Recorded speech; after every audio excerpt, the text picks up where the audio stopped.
ஒரு மக்கள் நல்லா இருக்கணும். காலையில் எழுந்தவொடனே பூமியை தொட்டு கும்பிடுவேன். பூமி மாதா எல்லாரையும் நல்லா வச்சுக்கோ, மக்களை எல்லாரையும் நல்லா வச்சுக்கணும் அப்படின்னு வணங்குவேன் பூமி. அப்போ தான் என் காலை தரையில் வைப்பேன். கட்டில் விட்டு இறங்கும்போது தரையில் காலை வைக்கவே மாட்டேன். குனிஞ்சு கையை வச்சு பூமி மாதா வேண்டிடுவேன்.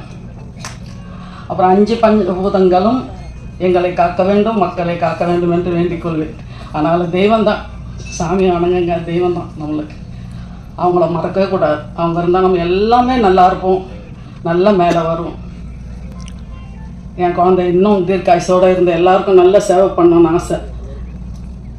இந்த கொரோனா காலத்தில் கொஞ்சம் ஸ்டாப் ஆகியிருந்தது, ரொம்ப கஷ்டமாக இருந்தது எனக்கு. என்னை சார்ந்த இந்த ரோஸ் சிண்ட்ரோம் எல்லார்கிட்டையும் வருத்தப்பட்டேன். என்னம்மா ட்ரஸ்ட் நடத்த முடியல, ஒன்றும் இல்லை, கஷ்டமாக இருக்குதுமா. அது மறுபடியும் ஸ்டார்ட் ஆகிடுச்சு நிறையன்றதுக்காக நான் ரொம்ப ரொம்ப சந்தோஷப்படுறேன். இதுதான் என்னோடய சந்தோஷம்.